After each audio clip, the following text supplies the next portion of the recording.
Hi, I'm Hal Ruth with Equalizer 9, and it's time for your Equalizer 9 tip of the week.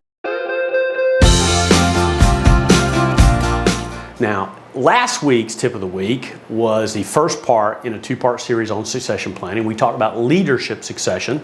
So if you didn't get a chance to watch that, go back and find it.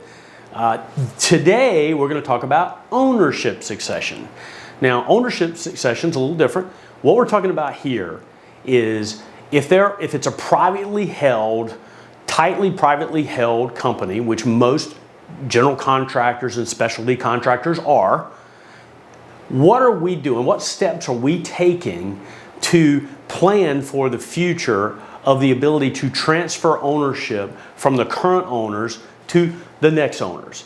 Now, here's why this is so important. It's because all of us who are working in privately held, tightly held companies, one day we want to cash out. We want to exit. We want to take all this blood, sweat, and tears and hard work, all this energy that we poured into growing this business, and in many cases, it is such a large percentage of our net worth that for us to move on to that next stage in life, retirement, to be able to enjoy all this hard work, we have to find a way to take all of that that ownership interest that's such a big part of our net worth and get it out of that business so that we can let it fuel our next stage in life.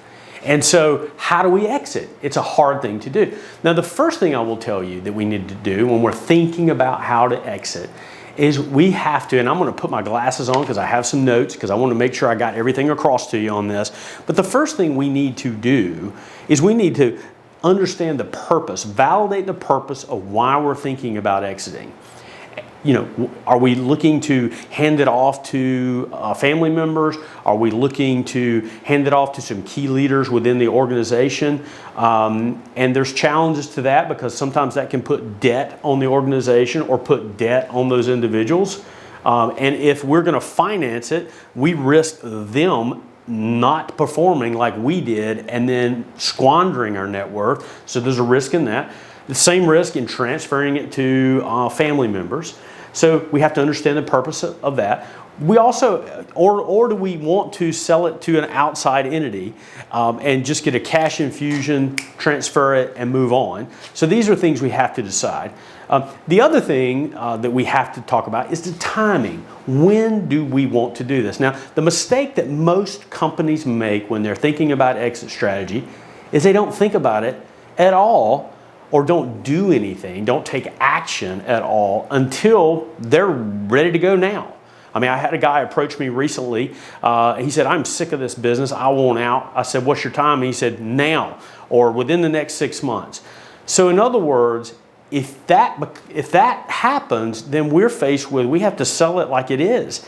It may not be ready to sell. In other words, the value may not be as much as it could be if we got ahead of this. So my point is, once we can understand the timing, we need to get ahead of this. It may be that we can take some actions in the next 2 to 3 years that could increase the value tremendously. For example, I'm going to give you a few things that will increase the value of your privately held business tremendously. Number one, the depth of your leadership. And simply what I mean by this is if all the goodwill of the company is tied on you and maybe 1 or 2 others, and you're going to leave, you don't have anything to sell other than maybe your equipment, because no one's going to pay for goodwill that's going to walk out the door. They're not. So you have to make sure that the company is sustainable whether you are there or not. And so we have to make sure there's depth of leadership and that our key clients are attached to the future generation of the business and not just you. That's a key thing. Might take a couple, 3 years for us to make that happen if it's not already like that. The second thing is we have to work on your profitability. We have to get that EBITDA, earnings before interest, taxes, depreciation, and amortization, which is, it's similar to net income, but it's not exactly the same. But we have to increase that EBITDA because your value of your company usually will transact at a multiple of that EBITDA. And so the higher the EBITDA, the more your company's worth. And so we have to work on things like if you have profit fade. If we can work on the next 2 or 3 years, minimizing your profit fade, getting that EBITDA up, we can increase the value of your firm. The next thing to increase the value of your firm is backlog. We need to walk into this time where we're trying to sell it, where we're trying to exit with a healthy backlog. Anyone wanting to buy a company wants to look and see that there's already work on the books.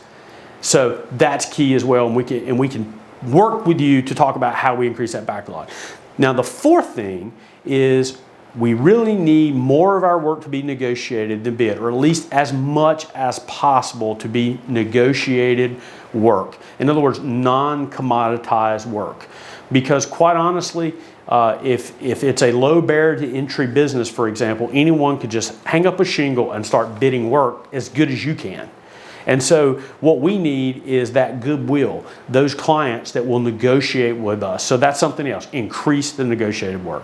So those are some keys before we think about exit strategy. And that's why the timing, understanding the timing and getting ahead of it is so important.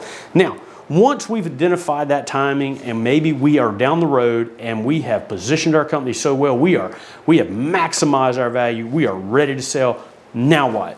So the first thing we want to do is we want to keep our circle tight because we cannot let this out in the marketplace because it could interfere with our clients, it could interfere with keeping our employees, and so we cannot let it out in the marketplace. So we need to get non-disclosure documents in place with all of a very tight circle of key people that are going to help us do this. And part of that is we got to form our team. And the team's going to be made up, of course, of a few members of that leadership team, probably just those who are owners, maybe 1 or 2 others that are critical that we need to keep on board. We need a broker, someone to represent us, to get the word out, to be talking to the right people so that we maximize the competition in wanting our business. And then we need to make sure we have a lawyer on board that's going to make sure we cross all those T's, dot all those I's, and do it right. And we have to have a very good accounting team who really understands the consequences of certain terms that could impact taxation. That's very key. We got to have that team in place. So once we do that, we identify the targets. Who are the targets that might want to buy our business? So as an example, if we are a specialty contractor, for example, the first thing is we look internal. Next generation key leaders, could they potentially buy it? Again, there is some danger, as we discussed earlier, to doing that, but there's also some benefits. That's one point. The second one is maybe an ESOP, an employee-owned stock option plan. The problem with that sometimes is putting debt on the company. Bonding companies generally are a little skittish around ESOPs in that regard, but that is an option. Now, if internal doesn't work, now we're going to look external. Now, external, one, we're going to look at local competitors. And we got to be careful how we approach them again because there's danger in making it known. But local competitors might want to consolidate their business. And there are some economies for them consolidating their hold on the marketplace. So local competitors. Then the other companies external we want to think about as far as targets are outside the market companies who do what we do. In other words, they may want to enter this market, and this is a very viable way for them to enter the market and capture market share. And so a lot of companies who are wanting to grow will look at acquiring a company in a desirable market. So that's the next one. For you specialty contractors out there, this is one that you may not have thought about. Another target is general contractors and construction managers. Now, generally those guys sub everything out, but there's a trend in our marketplace today of self-performance. And these GCs and CMs are looking for ways to enhance their profitability, and they may want to acquire a specialty sub to add within their organization. And it is a trend. It's going on nationally. I don't think it's a phase. I think it's here to stay. And so they are targets for your specialty contracting company. Now, the fourth target might be a private equity firm. There's a lot of money out there right now chasing operating companies that are very profitable. And a beautiful thing about potentially a private equity firm stepping in to buy your company is they don't know anything about your business as far as how to operate it. So you're going to need those next generation leaders to stay on board. So if you're thinking, how can I create a situation where I can exit, but I also create an opportunity for these next generation leaders to step up and roll, that could be a viable option. So those are just some of the targets. Now, I'm not going to get into the process about how we then do the transaction, but the bottom line is this. If you are an owner in a privately held specialty contractor or GC, and you don't have a plan for how you're going to exit, you need to be putting some thought to this. Now, it doesn't mean you have to do it now, but you need to be planning so we can increase that value when you are ready. And also, we need to be thinking about that leadership succession planning that we talked about last week. That is a critical component of it. So that wraps up today's tip of the week. And if you love getting these tips of the week and find some of them interesting, you can go on our website and you can sign up to get these in your inbox every week. That website is equalizer9.com.